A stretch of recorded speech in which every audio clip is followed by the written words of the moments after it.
ನಮಸ್ತೆ friends, bliss this ಕಿಚನ್ಗೆ ಸ್ವಾಗತ. ಇವತ್ತು ನಾನು ಬಾದಾಮ್ ಕುಲ್ಫಿ ಮಾಡೋದನ್ನು ತೋರಿಸ್ತಾ ಇದ್ದೀನಿ. ಇಲ್ಲಿ ನಾನು 1/4 ಲೀಟ್ರಷ್ಟು ಗಟ್ಟಿ ಹಾಲು ತೊಗೊಂಡಿದ್ದೀನಿ. ಇದನ್ನು ಫಸ್ಟು ಕಾಯಿಸ್ಕೋಬೇಕು.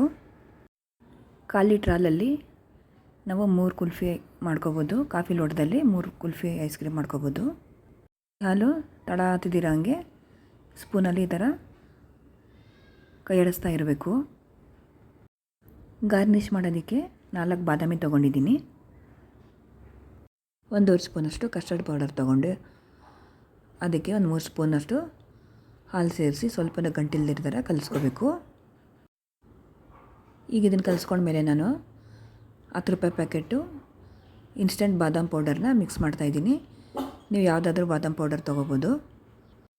ಈಗ ಅದನ್ನು ನಾವು ಕಸ್ಟರ್ಡ್ ಪೌಡರ್ ಮಿಕ್ಸ್ ಮಾಡಿದ್ವಲ್ಲ ಅದೇ ಬೌಲ್ಗೆ ಹಾಕ್ಕೊಂಡು ಅದನ್ನು ಒಂದ್ಸಲ ನೀಟಾಗಿ ಗಂಟಿಲ್ದಿರೋ ಥರ ಕಲಿಸ್ಕೋಬೇಕು.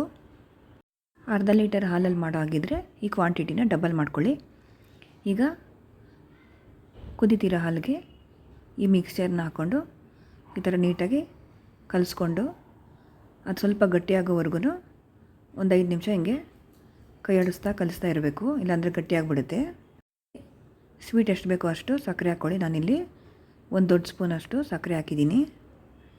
ಈಗ ನೋಡಿ ಇದು ಗಟ್ಟಿ ಆಗ್ತಾ ಬಂತು. ಈ ಹದಕ್ಕೆ ಬರ್ತಾ ಇದ್ದಂಗೆ ನಾವು ಸ್ಟವ್ ಆಫ್ ಮಾಡಿ ತಣ್ಣಗಾಗೋದಕ್ಕೆ ಬಿಡಬೇಕು. ಈಗ ನೋಡಿ ಇದು ಪೂರ್ತಿ ತಣ್ಣಗಾಗಿದೆ.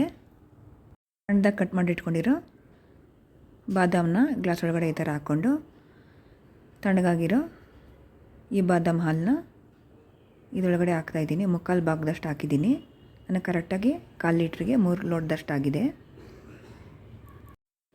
ಈಗ ಇದ್ರ ಮೇಲೆ ಕವರ್ ಮಾಡೋದಕ್ಕೆ ನಾನಿಲ್ಲಿ ಬಟರ್ ಪೇಪರ್ ಯೂಸ್ ಮಾಡ್ತಾಯಿದ್ದೀನಿ. ಬಟರ್ ಪೇಪರ್ ಇಲ್ಲ ಅಂತಂದರೆ ನೀವು ಯಾವುದಾದ್ರೂ ನಾರ್ಮಲ್ಲು ವೈಟ್ ಪೇಪರ್ ತೊಗೋಬೋದು. ಈ ಥರ ಕಟ್ ಮಾಡಿಕೊಂಡು ಅದ್ರ ಮೇಲೆ ಗ್ಲಾಸ್ ಮೇಲೆ ಈ ಥರ ಮುಚ್ಚಿ ರಬ್ಬರ್ ಬ್ಯಾಂಡ್ ಈ ಥರ ಹಾಕಿ ಪೇಪರು ಲೂಸ್ ಆಗದಿರೋ ಥರ ರಬ್ಬರ್ ಬ್ಯಾಂಡನ್ನ ಟೈಟಾಗಿ ಹಾಕಬೇಕು. ಇಲ್ಲಿ ನಾನು 3 ಗ್ಲಾಸ್ಗೂ ರಬ್ಬರ್ ಬ್ಯಾಂಡ್ ಹಾಕಿದ್ಮೇಲೆ ಸೆಂಟ್ರಲ್ಲಿ ಚಾಕು ತೊಗೊಂಡು ಈ ಥರ ಕಟ್ ಮಾಡ್ತಾಯಿದ್ದೀನಿ. ಇಲ್ಲಿ ನಾನು ಐಸ್ ಕ್ರೀಮ್ ಸ್ಟಿಕ್ಕು ಎಷ್ಟಾಗಲ ಇದೆಯೋ ಅಷ್ಟಾಗಲ ಕಟ್ ಮಾಡ್ಕೊಳ್ತಾ ಇದ್ದೀನಿ. ಐಸ್ ಕ್ರೀಮ್ ಸ್ಟಿಕ್ಗಳು ಸೆಂಟ್ರಲ್ಲಿರೋ ಥರ ಮಾಡೋದಕ್ಕೆ ಈ ಥರ ಪೇಪರ್ ಕವರ್ ಮಾಡಿ ರಬ್ಬರ್ ಬ್ಯಾಂಡ್ ಹಾಕಿ ಈ ಥರ ನೋಡಿ ಸ್ಟಿಕ್ ಇಡೋದ್ರಿಂದ ನೋಡೋದಕ್ಕೆ ಸೇಮ್ ಅಂಗಡೀಲಿ ಸಿಗೋ ಕುಲ್ಫಿ ಥರನೇ ಇರುತ್ತೆ. ಈಗ ಇದನ್ನೆಲ್ಲ ರೆಡಿ ಮಾಡಿ ಡೀಪ್ ಫ್ರೀಝರಲ್ಲಿ 2 ರಿಂದ 3 ಅವರ್ ಇಡಬೇಕು. ಈಗ ನೋಡಿ ಈಗ ಇದು ರೆಡಿಯಾಗಿದೆ. ಇವಾಗ ಇದು ರಬ್ಬರ್ ಬ್ಯಾಂಡ್ ತೆಗೆದು ತೋರಿಸ್ತಾ ಇದ್ದೀನಿ. ಇಲ್ಲಿ ನಾನು 2ಕ್ಕೆ ಮಾತ್ರ ಈ ಥರ ಸ್ಟಿಕ್ ಹಾಕಿದ್ದೀನಿ. ಐಸ್ ಕ್ರೀಮ್ ಸ್ಟಿಕ್ ಇಲ್ಲ ಅಂತಂದರೆ ಈ ಥರ ಸ್ಪೂನ್ ಇಟ್ಟು ಕೂಡ ಮಾಡ್ಕೋಬೋದು. ಸ್ಪೂನ್ ಇಟ್ಟರೆ ಇನ್ನೊಂದು 1/2 ಅವರ್ ಹೆಚ್ಚಾಗಿ ಇಡಬೇಕು ಫ್ರೀಝರಲ್ಲಿ. ಗ್ಲಾಸ್ನ ಈ ಥರ ಕೈಯಲ್ಲಿ ಈ ಥರ ರಬ್ ಮಾಡಿ ನಿಧಾನವಾಗಿ ತೆಗೆದ್ರೆ ಈಸಿಯಾಗಿ ಬಂದುಬಿಡುತ್ತೆ. ನೋಡಿ ಈಗ ಬಾದಾಮ್ ಕುಲ್ಫಿ ರೆಡಿಯಾಗಿದೆ. ಎಲ್ಲ ಸೀಸನಲ್ಲೂ ಐಸ್ ಕ್ರೀಮ್ ಎಲ್ಲರೂ ಇಷ್ಟಪಡ್ತಾರೆ. ಈ ಥರ ಈಸಿಯಾಗಿ ಬಾದಾಮ್ ಕುಲ್ಫಿನ ಮನೆಯಲ್ಲೇ ಮಾಡಿಕೊಡಿ.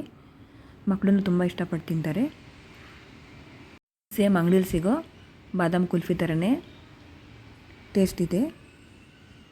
ಕಟ್ ಮಾಡಿ ತೋರಿಸ್ತಾ ಇದ್ದೀನಿ. ಈಸಿಯಾಗಿ ಕಟ್ ಆಗುತ್ತೆ ಮತ್ತು ತಿನ್ನೋದಕ್ಕೂ ಅಷ್ಟೇ ತುಂಬಾ ರುಚಿಯಾಗಿದೆ. ಖಂಡಿತ ಇದನ್ನು ಒಂದ್ಸಲ ಟ್ರೈ ಮಾಡಿ ನೋಡಿ. ಬಾದಾಮ್ ಕುಲ್ಫಿ ರೆಸಿಪಿ ನಿಮ್ಗೆ ಇಷ್ಟ ಆಗಿರುತ್ತೆ ಅನ್ಕೋತೀನಿ. ಪ್ಲೀಸ್ ನನ್ನ ಚಾನಲ್ಗೆ ಲೈಕ್ ಮಾಡಿ, ಸಬ್ಸ್ಕ್ರೈಬ್ ಮಾಡಿ, ಸಪೋರ್ಟ್ ಮಾಡಿ. Thank you for watching.